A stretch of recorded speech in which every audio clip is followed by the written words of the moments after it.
Okay, we have everybody. Welcome to this installment of This Is Good. I'm Jason Stallman, joined this time by Sarah Lyall, who's managed to hack her way back in, Vanessa Friedman, Pui-Wing Tam, Azam Ahmed, Sam Dolnick. And we're here to talk about a piece that's a little different in that it was not written by somebody who considers himself a journalist. It's DoorDash and Pizza Arbitrage. It was self-published by Ranjan Roy, who's the founder of the Edge Group.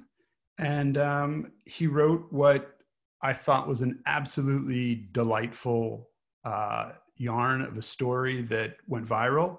And I want to start the conversation by, I think what I love most about it, and I love a lot about this thing, we talk a lot about at the Times about conversational writing, and we want to get away from the kind of old stilted newspaper language. And right from the start, this is exactly the right tone for this piece. You just feel like somebody has sat down next to you at a bar or restaurant and is just like riffing about something. He says, if capitalism is driven by a search for profit, the food delivery business confuses the hell out of me. Every platform loses money. Restaurants feel like they're getting screwed. Delivery drivers are poster children for gig economy problems. Customers get annoyed about delivery fees. Isn't business supposed to solve problems? And you're off and running with an absolutely bizarre story. And as all good New York stories, most good New York stories start with a roommate you had in your 20s. Ranjan's going to join us in a few minutes, but the pizza parlor owner that this piece is about was a roommate of his in their 20s in New York City. Dying to hear what you guys think, especially Pui-Wing, because this is your turf, so to speak, as the deputy business editor, tech editor in San Francisco. Yes, I was so jealous of this piece. I mean, we cover these companies like DoorDash, like Grubhub, like Uber, and I think what Ranjan wrote really tells us so much about what's wrong with these convenient apps that we've all adopted, and what's wrong with tech, that VCs, venture capitalists, will fund these businesses that basically cream off other businesses, and whether they actually add value is really very much of a question. You know, I was super jealous that he wrote about this first ahead of us and showed all the problems with how the DoorDashes of the world are basically creating these websites for restaurants without permission from these restaurants and telling these restaurants, and then like basically losing so much of everybody's money, which is, you know, something we've been writing about, but not in that way. So it was really entertaining. And I was like, go, you know, win with that arbitrage. Curious to hear what you guys thought. Sam, you look like you're mid-thought. I loved it. I thought it was outrageous, like in the true sense, like it inspired outrage. And I think that it was so much better in his hands than actually it would have been if a reporter wrote it. And I'm really curious what you guys think. But the structure of it is like he kind of learns about the con and tries to unravel it was so fun, and actually a better way I thought of explaining how it worked. I think a newspaper reporter would have had to get DoorDash's response up pretty high. And you saw in a footnote, DoorDash's response actually complicates things a little bit. And I'd be curious what your thoughts are. But like we would have had to deal with that more frontally, I think. And we would have had to, I don't know if we could have ordered an extra 10 pizzas. All the things that journalism does kind of would have gotten in the way of a story like this. And I don't know if there's lessons there for us or not. There might be, but it was like a perfect match, I thought, of a writer and knowledge and just like this true outrage that was there in front of us, but none of us knew it. Yeah, I mean, I love that he conned the con too, that he then was like, okay, like they're messing with us, we're gonna mess with them. I mean, the idea that like you then take action and become sort of test the story or test what's going on was pretty awesome, and it just made it really, really fun. But I'm actually like, I'm curious for you guys who are editors, you know, like what if a reporter came to you and was like, okay, I got this story, this is what I want to do. Like, what would you have said? Absolutely. Yeah. Now that said, it's easy for me to say absolutely, but you know, before things get published, they have to go to the masthead. Other people have to weigh in. So somebody would have squashed the fun. But no, I would totally. You would have Phil Corbett would have. Vanessa, I'm the fun editor. If you ever have anything like this, Azam, give us the view from Mexico City. I used to cover finance, and so it was such an interesting. It was such a clear and clean example of what happens when you have zero interest rate policies, and like there's money just everywhere, and people are willing to spend whatever, even on businesses that lose money. And you can know that, but to actually see it in practice, to see these pizzas earn the owner money because of the arbitrage was just awesome. It was like, in the same way that Sam felt outraged, I felt like there was some kind of vindication, like sticking it to DoorDash for doing this unseemly hijack, I guess. And here, I mean, it's not different. You know, there's a free service, and it started in Colombia, but now it's all over Latin America, called Rappi, and it's, you know, the Latin American unicorn, and they make so much money, but they leverage something even more kind of grim than just free money. It's that so many people are out of work here, and wages are so low, they can basically pay people nothing to deliver burgers and pizza and things like that. I mean, it's the same. The fact that you can actually have something that's a lose-lose for everyone equally is really just like, it's staggering to me. And I love that, like, that, and you're right, the only way to do that is to just show it through, you know, a friend's pizzeria in Kansas City just getting hosed. Yeah. Is there any reason not to, I mean, I'm just dying to talk to Ranjan about this. Is there any reason not to just bring him in now? Does anybody want to say anything behind his back before we have him on? I just want to say something about what Sam said, which is that we did end up running a story about how restaurants are kind of going bust now because they've shut down in-room dining and they're relying on these delivery services, and they can't afford to keep paying these delivery services, these gigantic fees that they charge. And it was written in that journalist voice, and we did have to get, you know, DoorDash's comment like right at the top and Grubhub's comment right at the top. So it just, you know, it was still an outrageous set of circumstances, but you just couldn't bring that voice in. So, and just to say a final thing about what we could and couldn't do, you know, he has this great thing where he goes along and it's this nice story about the pizzas and the delivery and how they're making money. And then he has a little moment of compunction. He's like, am I doing the right thing? And he's like, no, fuck DoorDash. I was thinking we really couldn't have had that in our I totally, I'm telling you, Sarah, I'm up for all this. So, okay, enough keeping you off stage here, Ranjan, welcome. I don't know, you could hear what we were saying, right? Everybody's just totally in love with this thing. So just unwind it for us. Start from the beginning, tell us everything. I can tell you that my mom, who did come across it on BBC and went to the piece but didn't hear about it before, made a comment about me writing "fuck DoorDash." So, all right. So even in my late 30s, still getting still not allowed to write a swear word for my own editor, my mom. Yeah. So in terms of conversational writing, because that seems to be a discussion here, I can tell you, so the Margins newsletter, what we write, it's a side project that a good friend of mine, John DeRuke, who's a software developer out in San Francisco, we just write together. And the only deal is that we just challenge each other. Each person has to write each week. And we have no subscriber goals, no kind of metrics that we really track, but it's simply that we just tell stories, and kind of the ideas or rants or pet theories that we've been having for years in some cases, we finally can get out to the world. So this was very cool, because I can tell you lots of my friends over the past few years at dinners, at bars, have heard this exact story. I've been talking about and ranting about SoftBank and the entire bubble and zero interest rates. Like, the way we normally think about and talk about this stuff is conversational. So telling the story in that way was a really nice opportunity there. I love the line "SoftBank triggered." I think that was maybe the whole piece. I get SoftBank triggered every time. I think it first started with wag.com, if you guys remember, when they got like $200 million funding for a dog walking app.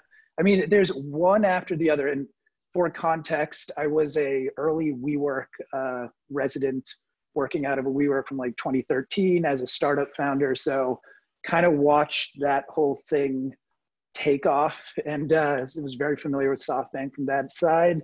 So yeah, it's been watching it and screaming from the rooftops about SoftBank for a number of years. It's nice to see that people are responding, and that skepticism is kind of finally making it to the mainstream. And I think it took a story this kind of stupid and inane and just ludicrous to make people really recognize that the mechanics of this don't quite make sense. At what point did DoorDash? Sorry. Oh, sorry. Maybe the same question. At what point did DoorDash respond to you, and what did they say? So DoorDash has never responded to me. Are you talking about during the arbitrage or after writing the piece? After the piece went so big. DoorDash has luckily not contacted me, and I hope there's not some security team within the company plotting my downfall. There was a salesperson who reached out to my friend's restaurant, and they talked about they're actually very friendly, and apparently they're launching some new products that are more restaurant friendly, and they're kind of offering him early access to it. But otherwise, I've been like trying to see if there'd be any public comment from Tony Xu or anything. But I mean, they just, I think, raised another monster round at $15 billion. So I think they're doing fine. And this is just a little jab on the side for them. Vanessa, you were going to say something? So after you wrote this, did you get like inundated with other similar stories from other like readers and people who are like, wait, what about like this experience in this industry? Or like, I have the same con over here. Well, so I feel the con side of it, if we're going to call it a con, it's been running for a while. Like, I think there's a blog about like using, like basically taking advantage of unicorns from like 2016 that got pretty famous in tech circles. And I mean, overall, all of us, I'm guessing, take heavily discounted and subsidized rides by Uber and Lyft and all these things. And yeah, I think in terms of taking advantage of the system, I think this was what was kind of interesting to me, is like, especially from the consumer side, everyone is kind of taking advantage on a daily basis. This was just more laying it out in a really kind of ridiculous manner. And I would say, like, in terms of feedback, it was kind of a nice balance where you had DoorDash as the evil monolith company, but then being an ex-Wall Street trader, and I worked in a big bank as a trader for a number of years before media, you're kind of an asshole too. And like, you're not necessarily the good guy. So I think that tension is what made people gravitate a little more, because it wasn't just like I read the New York Times piece on Grubhub and food delivery. I mean, it was a beautiful piece, but it's so clear who the good guy is in that story. It's the restaurant, the small business owner. Whereas here, it's a little more morally ambiguous, I think, which is what made it a little more fun and ridiculous. How did it all start? Like, who this pizza parlor owner? He's a roommate. It was a roommate of yours. Like, walk us through the origin story here. All right. So Adam, and we did end up, originally he said to not put his name on the story. Our newsletter, The Margins, was at that point going out to about like 3,000 people. So there's like some reporters and stuff who were on the list. So he's like, I don't want to deal with any trouble. But after the thing went global, we put a line up top and mentioned his restaurant. So we know each other. We were actually roommates on a study abroad trip in Italy, then lived together in New York, where he was actually a buyer of women's denim at Barney's, the most logical path to pizzeria in Kansas. But so he moved back to Kansas, where he's from, started these New York style pizza chains, late 2000s. And kind of through the years, I've been immersed here in New York in the tech scene and the media scene. And we always had these kind of like back and forth bantering where he just would call out, why is WeWork worth $47 billion? As a small business owner, none of this makes sense to me. You're immersed in that world. Explain it to me. So first, again, as in the story, he was pissed off that DoorDash was causing his restaurant problems. And then when there's the mispricing, the $24 versus $16, we got into kind of a debate. He was like, a company that's worth $7 billion should do business more efficiently and better than me, who owns 3 restaurants with an enterprise value of a couple of million. Like, shouldn't capitalism mean that they know what they're doing better than I do? So he didn't believe it actually was going to work and could be possible. So literally at first I was like, let's just try this, because I guarantee you DoorDash, this mistake is almost built into the system because all they care about is top line revenue right now. They just raised a monster round. The mechanics of that mean that they're trying to grow as fast as they can. And the losses on these will be some line item over by the discounts, or I don't even know, somewhere on the accounting balance sheet. It would be completely unrelated, so they would not care. How did you, we were talking a lot about the structure of the story and how sort of genius it was. Like, I don't know anything about most of the stuff you were writing about. I had never even heard of DoorDash. I barely Sarah's never eaten pizza. And I only make my own pizza. I don't really understand, to be honest, what arbitrage means. Like, when I read a story about it, I always learn it again and then I forget the next time. So I started just thinking it was some fun story about pizza and your friend and how you scammed this company. And then you sort of backed into these really big, interesting thoughts about the industry and valuation and why these companies would raise all this money and lose it. I thought the paragraph where you described how much they earned on how much they lost, or whatever, however you say it, was so eye-opening. Like, it was the best illustration of this I've ever seen. And I think, you know, we were saying we would have written the story with sort of the big ideas at the top, and then it flows from there. So was it hard for you to write it? I mean, did you try different methods? Is this just sort of flow out in 5 minutes? Like, what's your deal here? I will say this one took about like 30 minutes. I mean, okay, forget it. Honestly, no, but but again, this has been a story among our friends, has been a running joke. And again, as Jason was talking about, like, it's conversational. We've talked about it at bars and stuff like that. So from that side, the initial 2 parts, I would say, kind of just flowed. But in terms of like the nonsensical side of SoftBank business models and food delivery and zero interest rates and stuff like that, I guess that I've been writing about a lot over the years. And again, as I was saying, like, trying to scream to people that this stuff is like ridiculous and needs to be addressed. So that definitely kind of came out. But I think the big idea side of it is, like, to me, the shocking part was how many people responded about how much money was being lost. Because all this stuff is not only in the public record, I mean, it's in article after article, but it's always from a detached financial standpoint as opposed to a more human one. I'm mad at Sarah because this means that she hasn't been reading our coverage of the wacky things that are going on in Silicon Valley. I totally agree. No, but it was just, I need more, illustrations, like diagrams. So it was.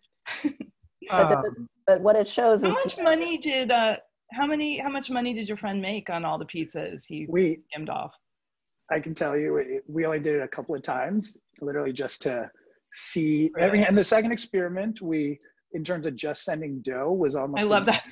No, we were sitting around, and it's like a low budget Guy Ritchie film where we're like, should we tell the employees? Should it be going to a cousin's house? And we're having some fun with it, but yeah. Whose house did you send it to? The dough. He sent it to a friend's house. The dough. Right. Yeah. Okay. You mentioned how it went global. Give us a little more color on the reaction to the piece. And you mentioned that at the time your newsletter had 3,000 subscribers. What is it up to now? It's about 16,000 now, and that was one of those that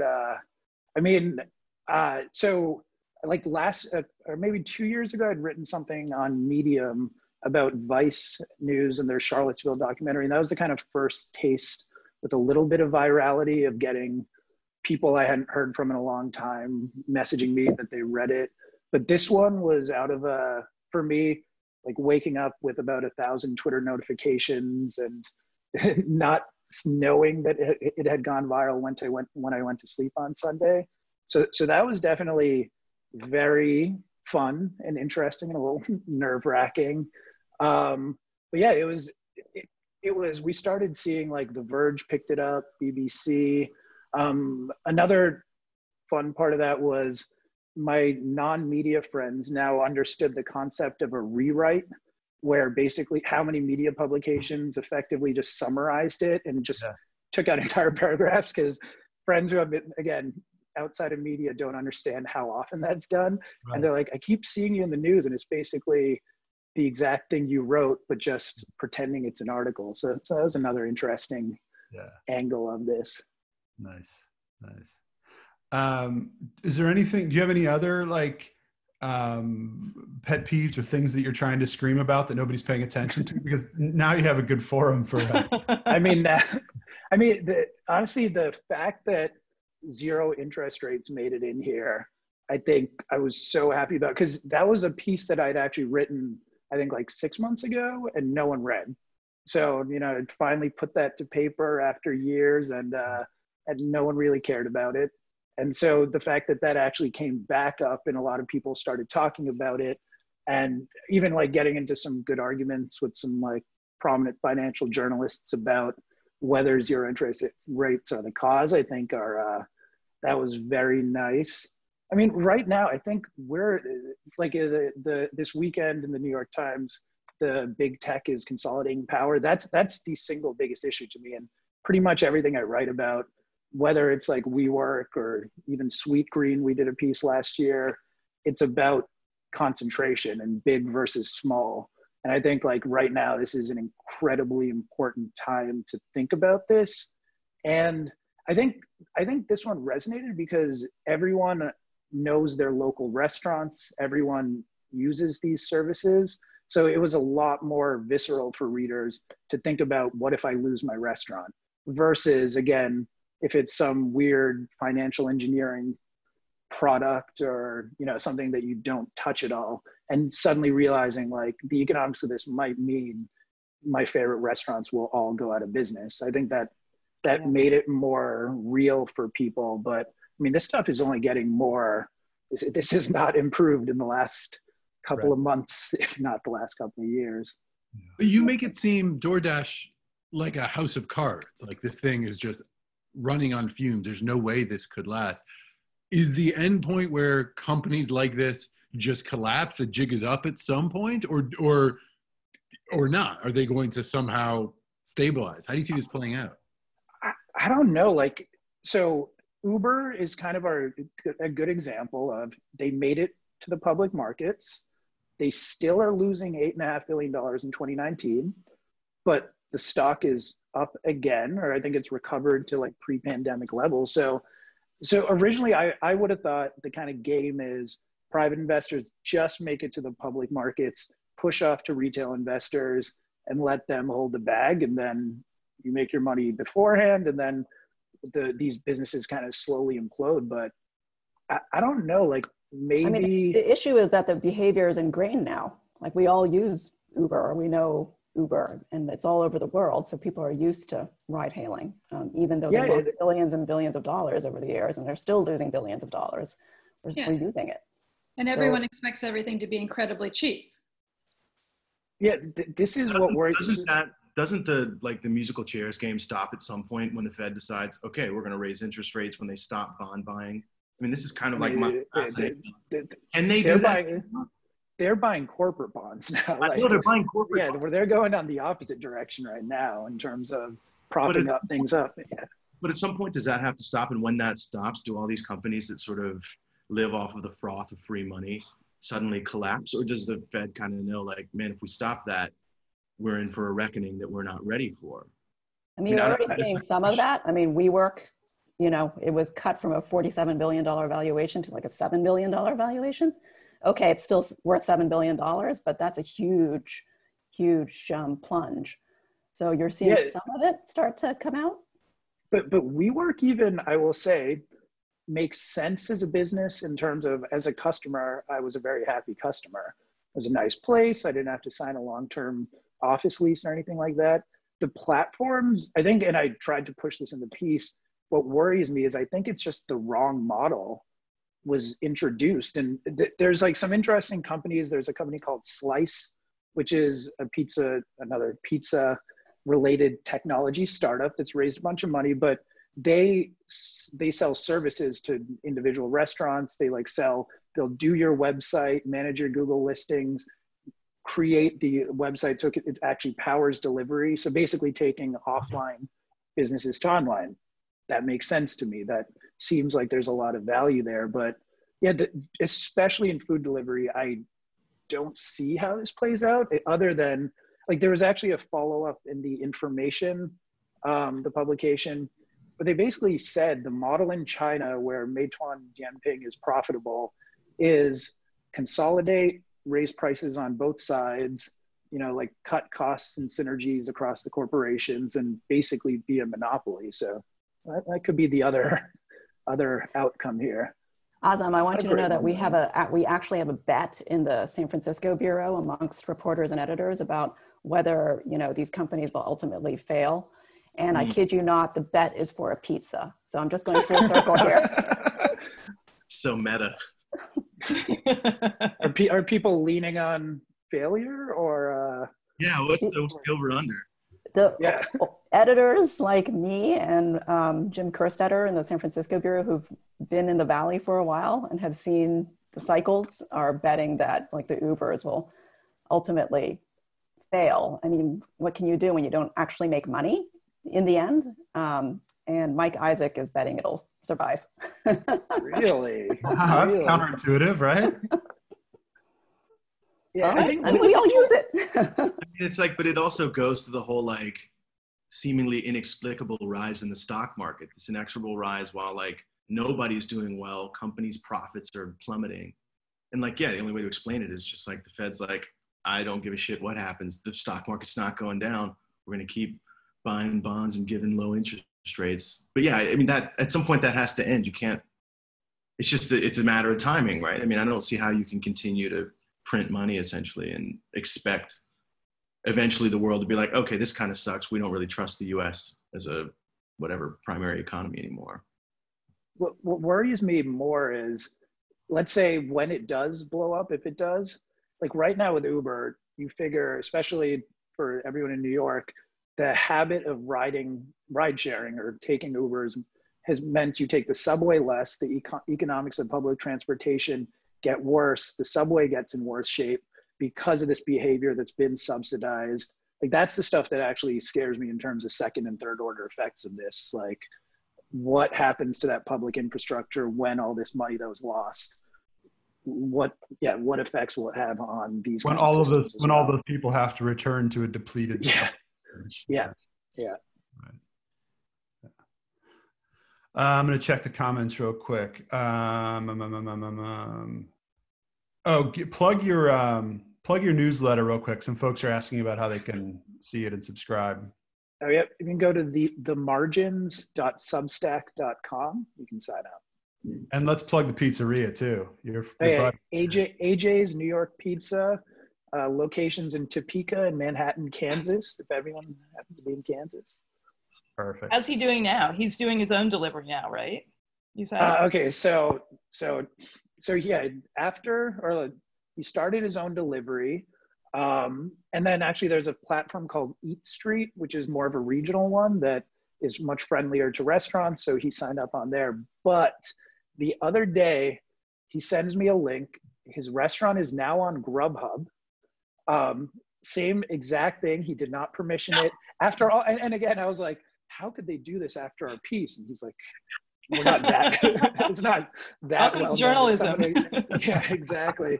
But even worse, he sent me a video. So DoorDash, the system was they have a call center that calls in the order and then the driver goes in and swipes a credit card.